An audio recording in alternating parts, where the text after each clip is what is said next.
انا انزلناه في ليلة القدر وما ادراك ما ليلة القدر ليلة القدر خير من 1000 شهر تنزل الملائكة والروح فيها بإذن ربهم من كل امر سلام هي حتى مطلع الفجر۔ شروع کرتی ہوں اللہ کے نام سے جو بے انتہا مہربان نہایت رحم فرمانے والا ہے۔ ہم نے اس قرآن کو شب قدر میں نازل کیا ہے، اور تم کیا جانو کہ شب قدر کیا ہے؟ شب قدر 1000 مہینوں سے زیادہ بہتر ہے۔ فرشتے اور روح اس میں اپنے رب کے اذن سے ہر حکم لے کر اترتے ہیں۔ وہ رات سراسر سلامتی ہے طلوع فجر تک۔ اللہ کا شکر ہے، اللہ کا احسان ہے جس نے ہمیں مسلمان بنایا۔ اس کا احسان ہم پر کہ اس نے ہمیں ایمان جیسی نعمت، ایمان جیسی دولت عطا فرمائی۔ اس کا احسان ہے ہم پر کہ اس نے ہمیں اپنے دین کی سمجھ عطا فرمائی۔ اس کا احسان ہے ہم پر کہ اس نے حضور اکرم صلی اللہ علیہ وسلم کو ہمارے لیے سراپا ہدایت بنا کر بھیجا۔ ہمارے پاس ایک ایسی کتاب بھیجی جو قیامت تک انسانوں کی رہنمائی کرتی رہے گی۔ اس کتاب کا ملنا دنیا کی سب سے عظیم نعمت ہے۔ یہی کتاب ہمیں بتاتی ہے کہ اللہ تعالیٰ نے اپنا یہ احسان لیلۃ القدر میں کیا۔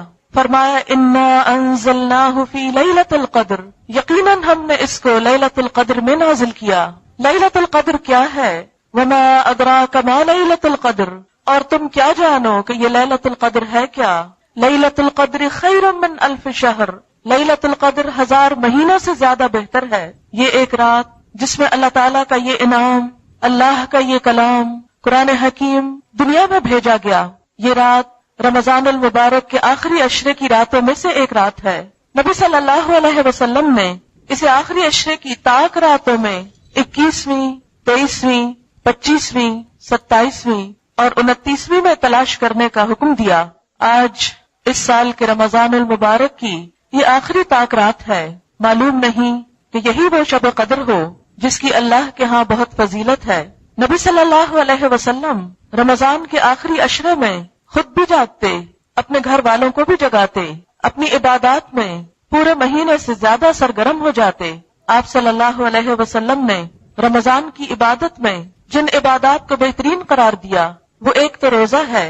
من صام رمضان ایمانا واحتسابا غفر له ما تقدم من ذنبه، جس نے رمضان المبارک کے روزے ایمان اور احتساب کے ساتھ رکھے اس کے پچھلے سارے گناہ معاف کر دیے جائیں گے۔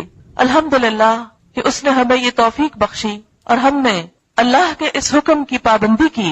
دوسری عبادت رمضان کی ساری راتوں میں قیام ہے، یعنی تراویح کی شکل میں۔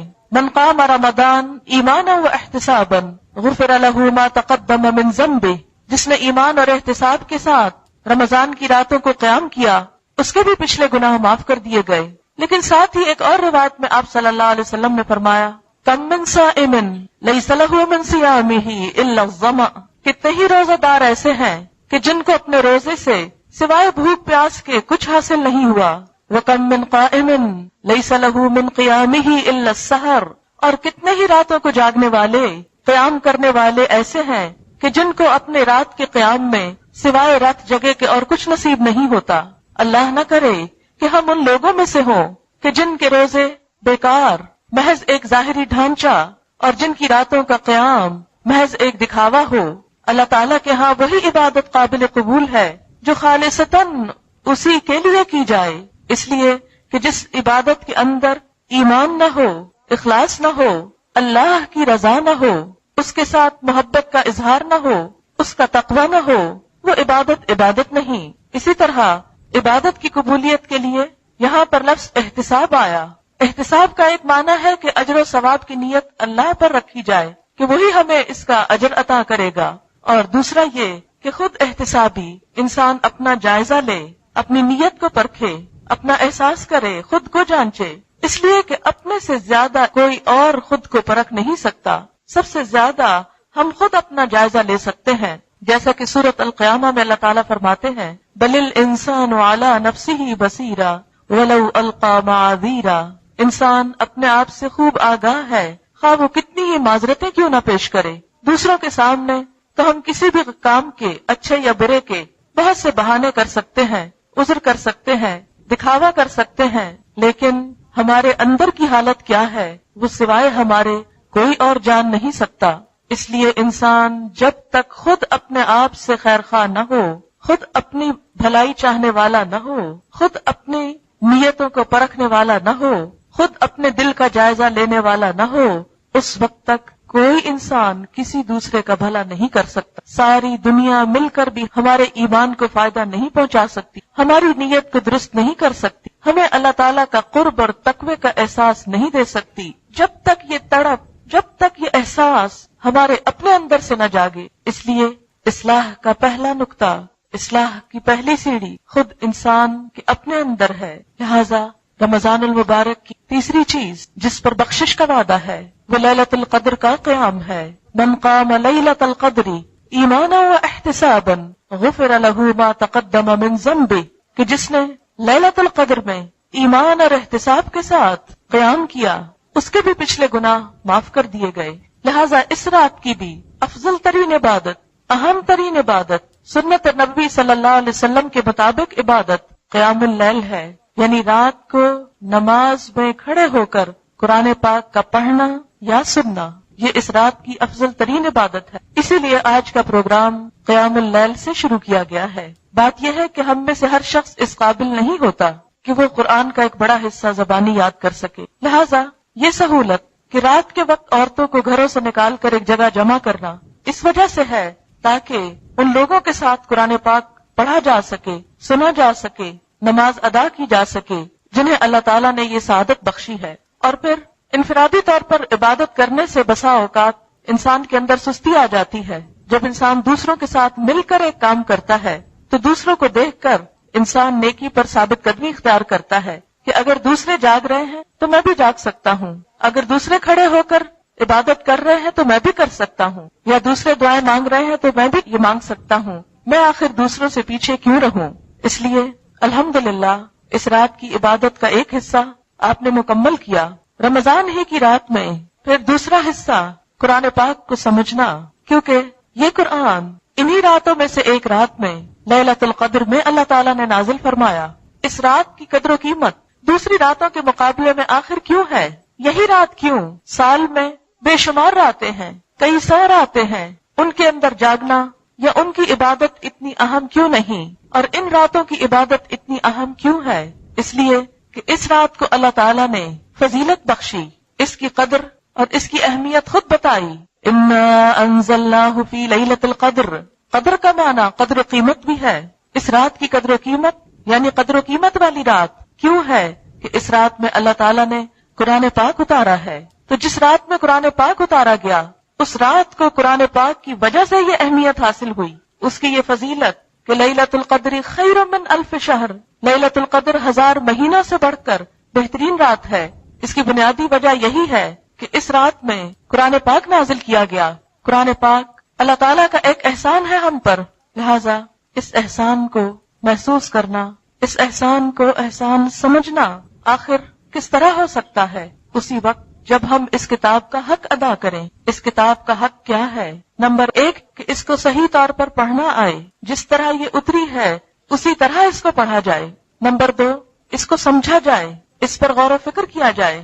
نبی اکرم صلی اللہ علیہ وسلم کی اپنی زبان عربی تھی، صحابہ کرام بھی عربی سے خوب واقف تھے، لہذا ان کو ترجموں کی اور تفسیروں کی بہت زیادہ ضرورت نہیں پڑتی تھی، کیونکہ عملی تفسیر نبی اکرم صلی اللہ علیہ وسلم کی شکل میں ان کے درمیان موجود تھی۔ قرآن کی عبارت کو ڈائریکٹلی سمجھتے تھے، لہذا جب ان کے ہاں قرات ہوتی تو ان کے اندر خود بخود خشوع آتا، ایک ایک آیت پر وہ رویا کرتے تھے۔ آج ہماری آنکھوں میں کوئی آنسو نہیں ہوتا، ہمارے دل نرم نہیں ہوتے، اس لیے کہ قرآن ہمارے دلوں میں نہیں اترتا، ہم اس کا معنی نہیں سمجھتے۔ نبی صلی اللہ علیہ وسلم کی قرات کا طریقہ یہ تھا کہ جہاں عذاب کی آیتیں آتی وہاں رک کر آپ عذاب سے پناہ مانگا کرتے تھے، جہاں اللہ تعالیٰ کی صفات کا ذکر آتا وہاں اللہ تعالیٰ کی تسبیح بیان کرتے، اور جہاں جنت کا ذکر آتا وہاں اللہ تعالیٰ سے اس کا فضل اور جنت مانگتے۔ لیکن آج ہمارے اندر یہ کیفیت کیوں نہیں ہوتی؟ قرآن سنتے وقت بھی ہماری نگاہیں ادھر ادھر کیوں اٹھتی ہیں؟ ہمارے دل اس کی طرف متوجہ کیوں نہیں ہوتے؟ اس کی بنیادی وجہ یہی ہے کہ ہم نہیں سمجھتے کہ یہ قرآن کیا بتا رہا ہے، کیا کہہ رہا ہے، اس کے اندر ہمارے لیے کیا حکم ہے، یہ ہمیں کس بات کی خبر دے رہا ہے۔ اس میں کیا خوشخبری آ رہی ہے، کس بات پر ڈراوا آ رہا ہے، ہمیں کیا کرنا چاہیے، کس بات سے رکنا چاہیے۔ اور پھر دوسری بات یہ کہ جب سمجھ آئے بھی تو ہم لوگوں کو بار بار یاد دہانی کی ضرورت رہتی ہے۔ اس لیے اس رات کے اندر قرآن پاک کا تھوڑا سا حصہ سمجھ لینا یہ بھی ایک بابرکت عبادت ہے۔ ایک روایت میں آتا ہے کہ رات کے ایک حصے میں دین کا تھوڑا سا علم حاصل کرنا ساری رات کے قیام سے افضل ہے۔ یعنی اگر کوئی شخص ساری رات نوافل میں کھڑا رہتا ہے اور دوسری طرف دین کا کچھ حصہ سیکھتا ہے تو دین کا کچھ حصہ سیکھنا ان نوافل سے بھی زیادہ بڑھ جاتا ہے۔ اس لیے اسی سنت پر عمل کرتے ہوئے تھوڑا سا حصہ ہم قرآن پاک کو سمجھنے میں بھی اپنے وقت کا استعمال کریں گے۔ تیسری چیز اس رات کی عبادت دعا ہے، اس لیے کہ اس رات میں فرشتے اترتے ہیں، جبریل امین اترتے ہیں، تنزل الملائکۃ والروح فیہا بإذن ربہم من کل امر، ہر حکم لے کر اترتے ہیں۔ اس کو لیلۃ القدر اس لیے بھی کہا جاتا ہے کہ قدر کا معنی تقدیر ہے، تقدیر کی رات، فیصلوں کی رات، آئندہ سال انسان کے ساتھ کیا ہونے والا ہے، کون دنیا سے جانے والا ہے، کس کو کتنا رزق ملنے والا ہے۔ اس رات میں یہ فیصلے اللہ تعالیٰ فرشتوں کے سپرد کرتے ہیں۔ لہٰذا جب ہمارے بارے میں کوئی فیصلہ ہو رہا ہو اور ہم عبادت کی حالت میں ہوں، دعا کی حالت میں ہوں، تو اچھے انجام کی توقع کی جا سکتی ہے۔ معلوم نہیں اگلا رمضان ہماری زندگی میں آتا ہے یا نہیں، پھر سے یہ عبادتیں اور راتیں نصیب ہوتی ہیں کہ نہیں۔ کسی کو اپنی صحت، اپنے وقت، اپنی عمر کے بارے میں کوئی بھی گارنٹی نہیں، لہٰذا اس رات کو کثرت سے دعائیں مانگنی چاہیے۔ قدر کا ایک معنی تنگی بھی ہے۔ حدیث میں آتا ہے کہ اس رات آسمان سے اتنے فرشتے اترتے ہیں کہ ان کی کثرت کی وجہ سے زمین پر ایک چپے برابر جگہ بھی خالی نہیں رہتی۔ معلوم نہیں کہ اگر وہ رات آج کی رات ہو اور فرشتوں کا نزول ہو رہا ہو اور ہم اللہ تعالیٰ کے حضور یا قیام کی حالت میں ہوں یا دین سمجھنے سیکھنے کی حالت میں ہوں یا دعائیں مانگنے کی حالت میں ہوں، تو یہ تینوں چیزیں ہمارے حق میں بہتر ہوں۔ حقیقت یہ ہے کہ انسان اپنے رب کا محتاج ہے، جیسا کہ اللہ سبحانہ وتعالیٰ فرماتے ہیں یا ایھا الناس انتم الفقراء الی اللہ، اے لوگو تم سب اللہ کے محتاج ہو۔ بندہ ہونے کی حیثیت میں ہم سب محتاج ہیں، ہم سب ضرورت مند ہیں۔ ہم سانس نہیں لے سکتے اگر وہ ہمیں سانس لینے کی توفیق نہ دے، ہم ایک قدم نہیں اٹھا سکتے اگر وہ ہمیں چلنے کی قوت نہ دے، ہم کچھ دیکھ نہیں سکتے اگر وہ ہمیں نگاہ نہ بخشے، ہم سن نہیں سکتے اگر وہ ہمیں قوت سماعت نہ دے۔ ہماری زندگی کا ایک ایک قدم، ہماری چھوٹی سے چھوٹی یا بڑی سے بڑی ایک ایک کوشش، یہ ساری کی ساری چیزیں محض اللہ کے اذن، اس کی توفیق، اس کی دی ہوئی طاقت اور اس کی قدرت سے ہیں۔ اس میں ہمارا کچھ بھی کمال نہیں، کچھ بھی اپنا نہیں، سب اسی کا دیا ہوا ہے۔ اور پھر اس کے دینے پر ہمارا فرض ہے کہ ہم اس کے شکر گزار ہوں، اور شکر گزار ہونے کے ساتھ ساتھ ہم اس سے مزید اس کا فضل مانگتے چلے جائیں، مزید اس کے فضل کے لیے دعا گو ہوں۔ لہذا دعا ساری عبادت کا نچوڑ ہوتا ہے۔ کوئی عبادت اس وقت تک مکمل نہیں ہوتی، خواہ نماز ہو، خواہ قرآن کا پڑھنا ہو، خواہ کوئی اور، جب تک کہ اس میں دعا نہ ہو۔ جو لوگ دعا سے منہ موڑیں اللہ تعالیٰ ان سے ناراض ہوتے ہیں۔ حدیث پاک میں آتا ہے من لم یسأل اللہ یغضب علیہ، جو اللہ سے سوال نہیں کرتا، جو اللہ سے مانگتا نہیں ہے، اللہ تعالیٰ اس پر غضبناک ہوتا ہے، اس پر ناراض ہوتا ہے۔ لہذا ہمیں کثرت کے ساتھ اس سے دعا مانگنے کی ضرورت ہے۔ اللہ تعالیٰ غافل دل کی دعا قبول نہیں کرتے، لہذا اپنے دلوں کو غفلت سے نکال کر پورے دل جمی کے ساتھ، دل حضوری کے ساتھ اللہ تعالیٰ کی قربت کا احساس کرتے ہوئے، قبولیت کا یقین رکھتے ہوئے دعا مانگنی چاہیے۔ الدعاء مخ العبادہ، دعا عبادت کا مغز ہے، کریم ہے، اصل ہے۔ لہذا تیسری چیز جو اس رات کا پروگرام ہے وہ دعا ہے۔ میں چند دعاؤں کو آپ کے ساتھ مل کر پڑھوں گی اور ان کا معنی ہم دیکھیں گے کہ نبی اکرم صلی اللہ علیہ وسلم نے اللہ تعالیٰ سے کس کس طرح مانگا۔ تو ہم قرآن پاک کے کچھ حصے کے پڑھنے سے آغاز کرتے ہوئے پھر دعا کی طرف رجوع کریں گے انشاءاللہ۔ لیکن یاد رکھیے اس کام کے شروع کرنے سے پہلے ہم پھر ایک مرتبہ یہاں آنے، یہاں بیٹھنے، اکٹھے ہونے اور اس ساری کوشش اور محنت اور اس تکلیف کی وجہ اپنے دل میں دہراتے ہیں کہ ہم یہاں کیوں آئے ہیں, کس کے لیے آئے ہیں, کیا پانے کے لیے, کیا حاصل کرنے کے لیے, کیا صرف میل ملاقات کے لیے, کیا صرف ایک شغل میلے کے لیے, کیا یہ صرف ایک سوشل گیدرنگ ہے؟ نہیں, صرف اللہ کے لیے, صرف اللہ کی محبت میں, صرف اس کا قرب پانے کے لیے. اس لیے کہ رمضان المبارک کی آمد کا بھی اصل مقصد یہی ہے, لعلکم تتقون یا ایھا الذین آمنوا کتب علیکم الصیام کما کتب علی الذین من قبلکم لعلکم تتقون. اے لوگو جو ایمان لائے ہو, تم پر روزے فرض کیے گئے جس طرح تم سے پہلے لوگوں پر فرض کیے گئے تھے, تاکہ تمہارے اندر تقوی پیدا ہو. رمضان المبارک کا مہینہ ختم ہی ہوا چاہتا ہے, واپسی پر ہے.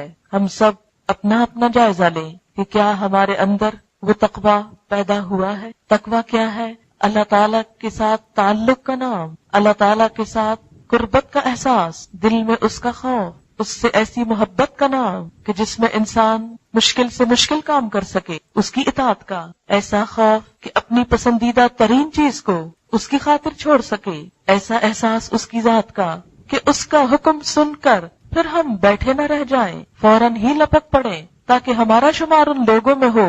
فالسابقون السابقون اولئک المقربون, کہ سبقت کرنے والے, آگے بڑھنے والے تو پھر آگے بڑھنے والے ہی ہیں, اور یہی مقرب لوگ ہیں. یہ تقوی ہمیں اللہ کا قرب حاصل کرنے اور اللہ کے احکامات پر عمل کرنے کی ایک قوت بخشتا ہے. رمضان کے روزے رکھ کر, روحانیت پیدا کر کے, صبر اور ڈسپلن سیکھ کر, دراصل ہمیں یہی جائزہ لینا ہے کہ میرے اندر یہ قوت کیا پیدا ہوئی, کیا میرے اندر یہ احساس آیا کہ میں اللہ تعالیٰ کی اطاعت کر سکوں. مجھے اس مہینے میں اللہ تعالیٰ کے جتنے بھی احکامات معلوم ہوئے ہیں, کیا میں ان پر عمل کرنے کا سوچ رہی ہوں؟ کیا میں نے اپنے اندر یہ عہد باندھا ہے کہ میں ان احکامات پر عمل کروں گی اور ان کے بارے میں اللہ کے سوا کسی سے نہ ڈروں گی؟ کیونکہ تقوی نام ہی اس چیز کا ہے کہ بندے کے دل میں اللہ کا ایسا ڈر آئے کہ سب کا ڈر نکل جائے. آج دین پر عمل کرنے میں کون کون سی چیز رکاوٹ بنتی ہے؟ لوگوں کا ڈر,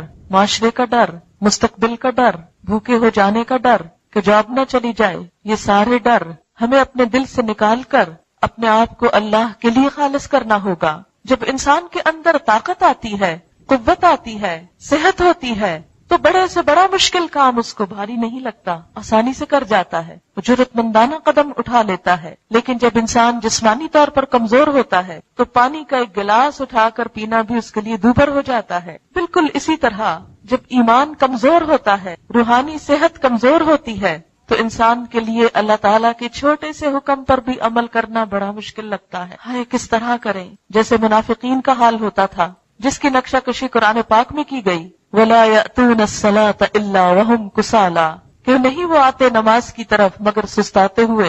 اللہ کی راہ میں دیتے ہوئے ان کے اندر ایمان نہیں ہوتا, جذبہ نہیں ہوتا, ابو الدحداء والی کیفیت نہیں ہوتی. وہ اللہ کی خاطر مال خرچ کرنے کو اپنے اوپر ایک تاوان سمجھتے ہیں, ایک چٹی سمجھتے ہیں. دین کے راستے میں قدم اٹھانے کو, جہاد کرنے کو وہ اپنے لیے بلائے جان سمجھتے ہیں.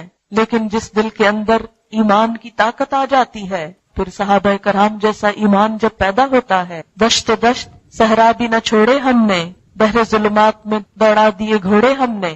پھر تو انسان کا ایمان ایسے ہوتا ہے کہ وہ بے خوف و خطر گھوڑوں سمیت دریاؤں میں اتر جاتا ہے اور تیرنے لگتا ہے. پھر تو دریا بھی اس کے لیے مسخر ہو جاتے ہیں. حضرت عمر فاروق کے زمانے میں ایک مرتبہ زلزلہ آیا تو حضرت عمر رضی اللہ تعالیٰ عنہ کہتے ہیں, اے زمین تھم جا, کیا تو نہیں جانتی کہ عمر تیری پیٹھ پہ عدل کرتا ہے؟ یہ کون سی چیز تھی؟ کہتے ہیں کہ زلزلہ تھم گیا, ایک مرتبہ آگ لگی, سب نے بجھانے کی کوشش کی, نہیں بجھ پا رہی. عمر فاروق کہتے ہیں کہ اے آگ بجھ جا, عمر اس زمین پہ عدل کرتا ہے. وہ ایمان تھا جنہوں نے ان کی زبان کے اندر اتنی تاثیر پیدا کی کہ بے جان چیزیں بھی ان کی بات مانتی تھیں, ان کے آگے مسخر کر دی گئی تھی. لیکن کیا وجہ ہے؟ آج ہم بھی کلمہ پڑھنے والے ہیں لیکن ہمارے اندر نہ وہ ایمان باقی ہے, نہ وہ شوق باقی ہے, نہ وہ اطاعت باقی ہے, نہ وہ قوت باقی ہے کہ ہم دنیا تو چھوڑ اپنی ذات پر ہی اسلام کو نافذ کر لیں.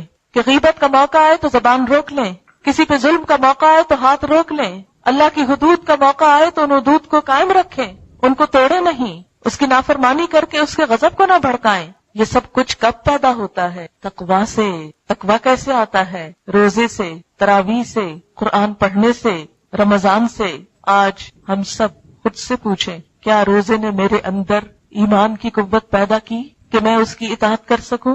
اگر یہ قوت اپنے اندر پائیں کہ رمضان سے پہلے جو کچھ آپ کرتے تھے، اگر کوئی غلط کام کرتے تھے جس کو آپ غلط سمجھتے تھے، تو آج اس قابل ہو کہ اس کو چھوڑ سکیں۔ کوئی نیک کام جس کی آپ تمنا کرتے تھے کہ میں یہ کر سکوں، تو اب اس قابل ہو رمضان کے گزرنے پر کہ آپ اس کو کر سکیں۔ کوئی چیز جو زندگی میں مشکل نظر آتی ہو، آج ہمارے اندر اگر وہ تقویٰ پیدا ہو گیا ہے کہ وہ ہم کو آسان نظر آنے لگے اللہ کی اطاعت میں سے، تو سمجھے کہ اس روزے سے ہم نے کچھ حاصل کیا، قرآن کے پڑھنے سے ہم کو کچھ نصیب ہوا۔ لیکن اگر یہ کیفیت نہیں آئی تو پھر ہم میں سے ہر ایک اپنے اپنے دل کا جائزہ لے کہ پورا مہینہ گزر گیا اور ہم کہاں کھڑے ہیں۔ لیکن گزرتے لمحے کچھ ابھی بھی باقی، وہ جو ہماری کوششوں سے نہیں ہو سکا، آج اللہ کے حضور دعائیں مانگ کر، گڑ گڑا کر اس سے وہ قوت مانگے، اس سے وہ طاقت مانگے کہ جس سے ہم وہ عمل کر سکیں جس کی وجہ سے ہم اس کی بخشش کے قریب ہو سکیں، اس کی اطاعت کے قریب ہوں۔ کیونکہ ہر سال ہمیں موت سے قریب کر رہا ہے، دنیا سے دور کر رہا ہے، آخرت کے قریب کر رہا ہے، اور ایک دن ایسا بہت جلد آنے والا ہے، جیسا کہ وہ حدیث میں مثال دی گئی کہ آخرت کی مثال ایسے ہی ہے جیسے ایک کپڑا پھاڑ دیا گیا ہو اور اس کا بس آخری تار بچا ہو، اور وہ آخری تار کسی وقت بھی ٹوٹ سکتا، اور آخری تار تو بڑا کچا ہو، معلوم نہیں وہ تار کب ٹوٹ جائے اور ہم اس دنیا سے آخرت کی طرف جا قدم اٹھائیں۔ پھر وہاں کون ہوگا، کیا ہوگا؟ کیا ہمارے ماں باپ ساتھ ہوں گے، ہمارے بہن بھائی ساتھ ہوں گے، ہماری اولاد ہمارے ساتھ ہوگی، ہمارے شوہر ہمارے ساتھ ہوں گے، ہمارے دوست ہمارے ساتھ ہوں گے، ہمارا مال ہمارے ساتھ ہوگا، ہمارے یہ گھر جن میں ہم امن سے رہ رہے ہیں ہمارے ساتھ ہوں گے، کوئی بھی ساتھ نہ ہوگا، تنہا ہم ہوں گے۔ اس دن تو سب ساتھ چھوڑ جائیں گے، سب بے وفا ہو جائیں گے۔ یوم یفر المرء من اخیہ وامہ وابیہ وصاحبتہ وبنیہ لکل امرئ منہم یومئذ شأن یغنیہ۔ جس دن انسان بھاگے گا اپنے بھائی سے، اپنی ماں سے، اپنے باپ سے، اپنے بیٹے سے، اپنی بیوی سے، سب رشتوں سے، اور ہر شخص کو اپنی ایسی حالت پڑی ہوگی جو اسے دوسرے سے بے نیاز کر دے گی، کوئی بھی اس سے نیاز نہ رہے گا۔ لا یسأل حمیم حمیما، کوئی دلی دوست کسی دوست کو نہ پوچھے گا۔ یبصرونہم، وہ ایک دوسرے کو آپس میں دکھائے جائیں گے۔ اس دن مجرم چاہے گا کاش وہ خود بچنے کے لیے فدیے میں دے ڈالے اپنے سارے رشتہ داروں کو، لیکن کوئی بھی اس کو اللہ کے عذاب سے بچا نہ سکے گا۔ لہذا ہم سب کے لیے ضرورت اس بات کی ہے کہ دنیا سے جانے سے پہلے اپنے لیے کچھ تو ایسا سامان کریں، کچھ تو ایسی چیز جمع کر لیں کہ جو کل کام آنے والی ہے، جو اللہ تعالیٰ کو پسند آنے والی ہے، جو اس کو راضی کرنے والی ہے۔ لہذا اس بات کی خصوصی طور پر آج کی رات میں دعائیں مانگنی ہے تاکہ ہم اس دنیا سے جائیں ایمان کی حالت میں جائیں، عمل صالح کے ساتھ جائیں، ان چیزوں کے ساتھ جائیں جو اللہ تعالیٰ کو پسند آ جائیں، اور پھر جب اصل زندگی شروع ہو، یہ تو امتحان والے دن ہے نا، اصل زندگی جب شروع ہو تو واقعی وہ عیش و عشرت، وہ آرام، وہ نعمتیں، وہ راحتیں، وہ جنتیں ہمارا مقدر ہوں کہ جس کی ہمیں تڑپ ہے، طلب ہے، تمنا ہے۔ لیکن جنت کی قیمت عمل ہے، صرف طلب نہیں، عمل۔ اس لیے اس عمل کے لیے خاص طور پر ہمیں دعائیں کرنے کی ضرورت ہے، اور یہ بھی یاد رکھیں راتوں میں سونا بھی عبادت ہے۔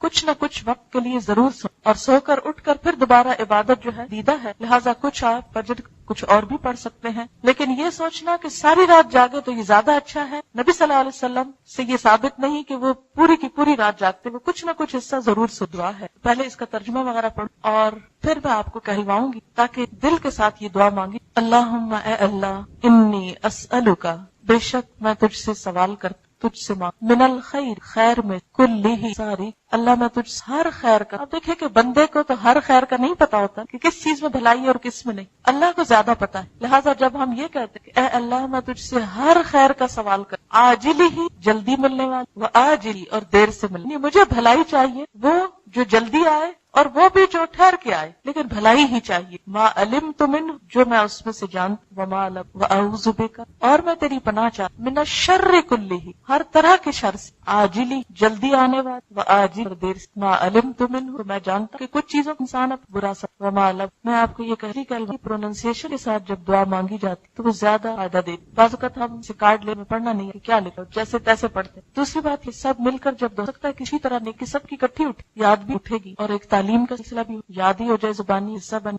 اللہم انی اسألک من الخیر کلہ عاجلہ و آجلہ ما علمت منہ وما لم أعلم وأعوذ بك من الشر كله عاجله وآجله ما علمت منه وما لم أعلم اللهم إني أسألك من الخير كله عاجله وآجله ما علمت منه وما لم أعلم وأعوذ بك من الشر كله عاجلہ و آجلہ ما علمت منہ وما لم اعلم. یہ چیز کتنا سکون دیتی کہ اللہ کے انسان تو ہر شر سے تیری پناہ چاہ، جانتا بھی نہیں، تیرے حوالے، تو مجھ کو بچا لے. انسان ایک رستے پہ چل رہا پتا ہوتا آگے والی کیا بلا آ رہی، لیکن جب انسان ایسی دعائیں مانگتا ہے تو اللہ تعالیٰ ان بلاؤں کو پہلے دور کر دیتے. ایک اور دعا بہت، اللہم اے اللہ،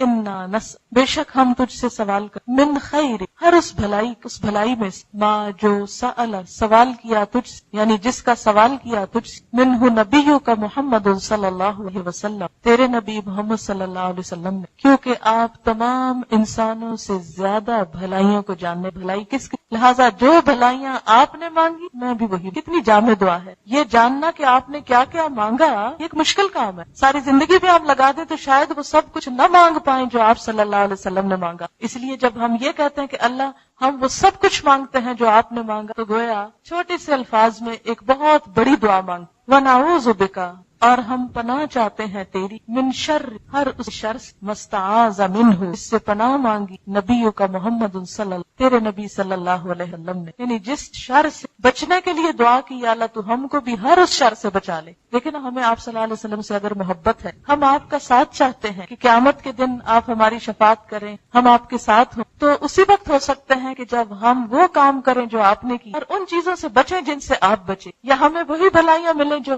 آپ نے مانگی، اور ہر شر سے ہم بچ سکیں جس سے آپ بچے. اس طرح انشاءاللہ تعالی آپ کا ساتھ بھی نصیب. وَأَنْتَ الْمُسْتَعَانُ اور تو ہی ہے جس سے مدد مانگی جاتی، تیرے سوا کس سے مانگے. دیکھیے سارے پیغمبروں نے اپنا ہاتھ اللہ کے، حضرت آدم علیہ السلام نے اللہ سے دعا کی، ربنا ظلمنا انفسنا وَإِن لَّمْ تَغْفِرْ لَنَا وَتَرْحَمْنَا لَنَكُونَنَّ مِنَ الْخَاسِرِينَ. نوح علیہ السلام کو جب دشمنوں نے ستایا تو انہوں نے اللہ سے مانگا، رب انی مغلوب فن. حضرت ایوب علیہ السلام پر جب لمبا عرصہ بیماری کا گزرا تو انہوں نے اللہ سے مانگا، انی مسنی الضر وانت ارحم الراحمین، اللہ مجھے تو تکلیف اور تو سب سے بڑا رحم فرما. یونس علیہ السلام کو جب مچھلی نے نگل لیا تو ان اندھیروں میں غم کی حالت میں انہوں نے اللہ لا الہ الا انت سبحان انی کنت من الظالمین. اسی طرح باقی انبیاء علیہم السلام اللہ ہی کو، نبی صلی اللہ علیہ وسلم کی ساری دعائیں یہ ہمیں کیا بتاتی کہ آپ اللہ سے مانگ، بڑائی کو تسلیم کر لیں. اس کے پاس ہے اس کو بڑا سا ہاتھ ہوتا ہے، دینے والے کو اوپر ہی سمجھتے. تو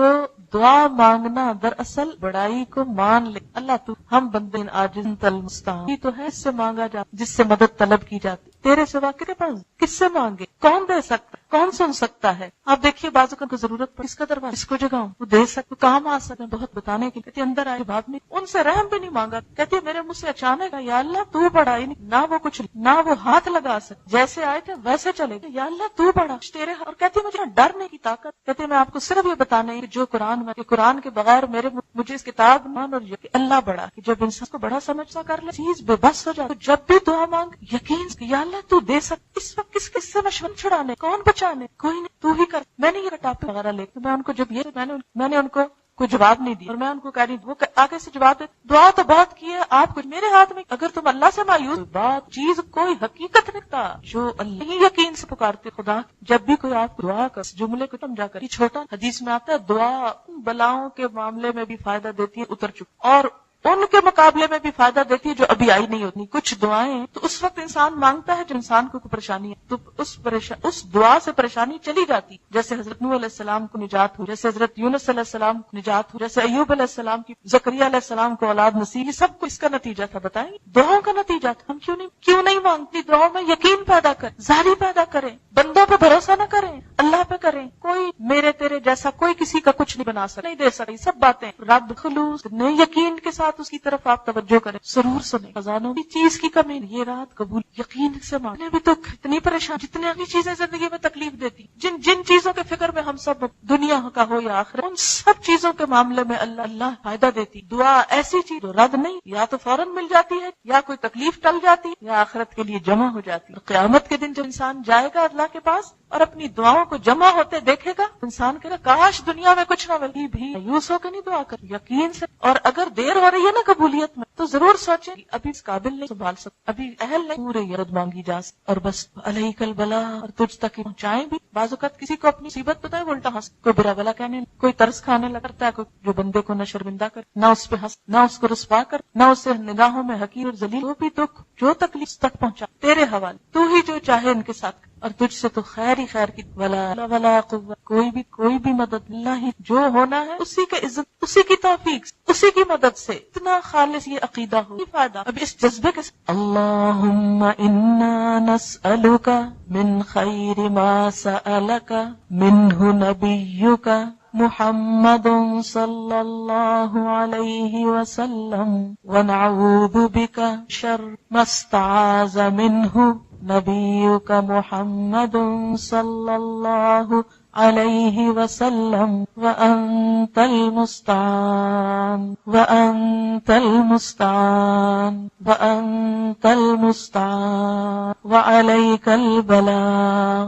ولا حول ولا قوة الا باللہ ولا حول ولا قوة الا باللہ۔ جب یہ جملہ پڑھ، ہر دنیا کی ہر طاقت، ہر سے بے نیاز ہو کہ اللہ کی طاقت پہ یقین رکھ کے یہ جملہ بول، ولا حول ولا قوة الا باللہ ولا حول ولا قوة الا باللہ ولا حول ولا قوة الا باللہ۔ رب اعنی، اے میرے رب میری مدد فرما، ولا تعن علی، اور میرے خلاف میرے دشمنوں کی، وانصرنی، اور مجھے غلبہ دے، ولا تنصر علی، کسی کو مجھ پہ غلبہ نہ دے، وامکر لی، اور میرے لیے تدبیر، ولا تمکر علی، میرے خلاف نہ تدبیر، واہدنی، اور مجھے ہدایت، ویسر الہدی الی، اور ہدایت کو میرے لیے، ہدایت کا میرے لیے، ونس، اور میری مدد کر، علی من بغى علی، اس شخص کے خلاف جو مجھ پہ زیادتی، تو میری، میں تجھ کو پکڑتی ہوں تو بدلا، رب جعل، اے میرے رب بنا دے مجھ لکا اپنے لیے بہت زیادہ شکر کرنے، لکا ذکارا، اپنا بہت زیادہ ذکر کر، زکا مبالغہ کا، یا اللہ سب سے زیادہ ذکر کر، لکا رہابن، بہت زیادہ تجھ سے ڈرنے والا، لکا متوا، بہت زیادہ تیری اطاعت کرنے والا، الیک مخ، تیری واہن، آہیں بھرنے، منیبا، رجوع کرنے والا، بتقبل توبتی، اے میرے رب میری توبہ قبول کر لے، واغسل حوبتی، اور میرا گناہ دھو ڈال، واجب دعوتی، اور میری دعا قبول کر لے، وثبت حجتی، اور میری دلیل ثابت کر دے، واہدی قلبی، اور میرے دل کو ہدایت دے دے، وسدد لسانی، اور میری زبان کو درست، اسلل سخیمت قلبی، اور میرے دل کے کینے نکال دے، رب اعنی ولا تعن علی، رب اعنی ولا تعن علی، رب اعنی ولا تعن علی، وانصرنی ولا تنصر علی، وامکر لی ولا تمکر علی، وامکر لی ولا تمکر علی، واہدنی ویسر الہدی الی، ویسر الہدی الی، وانصرنی علی من بغى علی، وانصرنی علی من بغى علی، رب اجعلنی لک شکارا لک شکارا لک شکارا لک ذکارا لک ذکارا لک رہابا لک رہابا لک مطواعا لک مطواعا الیک مخبتا اواہا منیبا، رب تقبل توبتی، رب تقبل توبتی، رب تقبل توبتی، واغسل حوبتی، اپنے گناہوں کو یاد کر کے دعا مانگے، واغسل حوبتی کا مطلب میرے گناہوں کی دھو دے۔ جیسے انسان کے جسم پہ ذرا پسینہ آئے، میل مٹی آئے، کتنا دل گھبراتا ہے، انسان کہتا ہے نہا لوں کہ سب دھل جائے، اللہ تعالیٰ یہ جو گناہوں نے مجھے بوجھل کر دی بالکل صاف کر دے۔ واغسل حوبتی، واغسل حوبتی وأجب دعوتی وأجب دعوتی، کہ اللہ میری فریادیں سن لے، وأجب دعوتی وثبت حجتی واہد قلبی۔ دل کی ہدایت اس لیے مانگی جاتی ہے کیونکہ اگر دل بھٹک جائے تو سارا انسان بھٹک جائے، ساری زندگی بھٹک جائے، تو دل کی اصلاح بڑی ضروری ہے۔ اللہ میرے دل کو ہدایت، واہد قلبی واہد قلبی وسدد لسانی، کیونکہ زبان کے گناہ سب سے زیادہ ہوتے ہیں۔ حقیقت یہ ہے کہ ہماری زبان ہی رشتوں کو کاٹتی ہے اور زبان ہی جوڑتی، زبان ہی انسانوں کو لوگوں میں محبوب بناتی ہے اور زبان ہی انسان کو مصیبت میں مبتلا کرتی۔ سب سے بڑی آفت ہی یہی، تو اس سوچ کے ساتھ دعا مانگے کہ یا اللہ اس کو سیدھا کر دے تو بس تیری رضا کی بات کرے۔ وسدد لسانی وسدد لسانی وسدد لسانی واسلل سخیمۃ قلبی۔ انسان کے دل میں اللہ کا نور نہیں آتا جب تک دل کے اندر میل بھرے، کسی کے لیے حسد کے، بغض، کسی کے لیے بری سازش، کسی کا برا چاہنا، یہ جو کینے ہوتے ہیں نا، بغض اور عناد اور حسد، یہ انسان کے دل سے اللہ کا نور ختم کر دیتے۔ یا اللہ یہ سارا میل کچیل دھو دے تاکہ میرے دل میں تیری محبت آ جائے۔ واسلل سخیمۃ قلبی واسلل سخیمۃ قلبی رب اعنی ولا تعن علی وانصرنی ولا تنصر علی وامکر لی ولا تمکر علی واہدنی ویسر الہدی الی وانصرنی علی من بغی علی۔ جن لوگوں کو یہ جملہ مشکل لگے نا، جو نئے پڑھ رہے ہیں آج پہلی دفعہ، وہ بے شک صرف آمین کہہ دیں، اور جو پڑھ سکے وہ دہرا لیں۔ اور دوسری بات یہ کہ سہولت ہوتی ہے، چھوٹی کتاب کی طرح کی ہے، کارڈ، یہ اپنے بیگ میں ہر وقت، یہ جیسے یہ کتاب ہے قرآنی اور مسنون دعائیں، اس میں ساری قرآنی دعائیں، یہ ساری ایک طرف عربی لکھی ہوئی، ایک طرف اردو لکھی، اگر یہ کتاب آپ کے پاس ہو، تہجد کے وقت بیٹھ کے ساری پڑھ لیں، افطاری کے وقت پڑھ لیں، عمرے پہ جائیں پڑھ لیں، اور یہ آہستہ آہستہ یاد بھی ہوتی جاتی۔ اگر عربی نہیں بھی آتی تو اردو میں یہ ساری دعائیں مانگ لیں جو حضور صلی اللہ علیہ وسلم نے مانگی، اور اس سے یاد بھی کرتے۔ بجعلنی لک شکارا لک ذکارا لک رہابا لک مطواعا الیک مخبتا اواہا منیبا رب تقبل توبتی واغسل حوبتی واجب دعوتی وثبت حجتی واہد قلبی وسدد لسانی واسلل سخیمۃ قلبی۔ کم ہے، میں اردو میں تھوڑی دعا کروں گی۔ سبحان اللہ والحمد للہ ولا الہ الا اللہ واللہ اکبر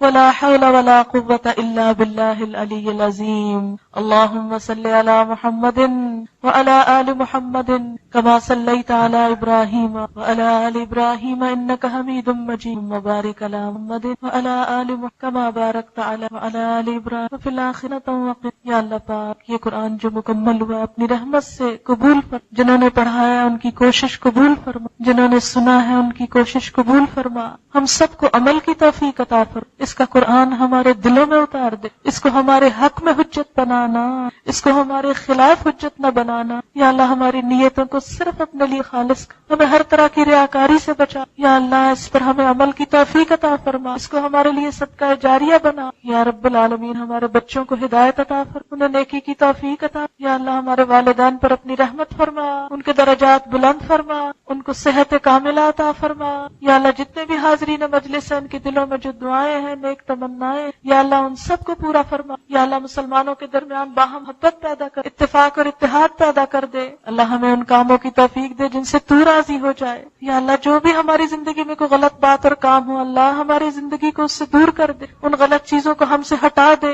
اور ہمیں اپنی رضا کے کام کی توفیق دے۔ یا اللہ اپنی ہدایت کو ہمارے لیے آسان کر دے، نیکی کو آسان کر دے، برائیوں کو مشکل کر دے، اپنی رحمت کے قریب کر لے۔ یا اللہ ہمارا جو عمل بھی تجھے پسند نہیں، یا اللہ وہ عمل ہم سے دور کر دے، ہمیں اس کی توفیق نہ دے، اور ان کاموں کی توفیق دے جس سے تو راضی ہو جائے۔ اللہم وفقنا لما تحب وترضى، اللہم وفقنا لما تحب وترضى۔ یا اللہ تو ہمیں اپنا قرب نصیب فرما، اپنی محبت نصیب فرما، صالح بندوں کی صحبت نصیب فرما، اچھے دوست عطا فرما۔ یا رب العالمین تو ہماری اولاد کو ہمارے لیے صدقہ جاریہ بنا۔ یا اللہ ہمارے بچوں کو نیک بنا، انہیں دنیا اور آخرت کی کامیابی عطا فرما۔ یا اللہ ہمارے اولاد کو ہماری آنکھوں کی ٹھنڈک بنا، ہمارے شوہروں کو ہماری آنکھوں کی ٹھنڈک بنا، ہمارے گھروں کی تکلیفیں، دکھ، پریشانیاں دور فرما۔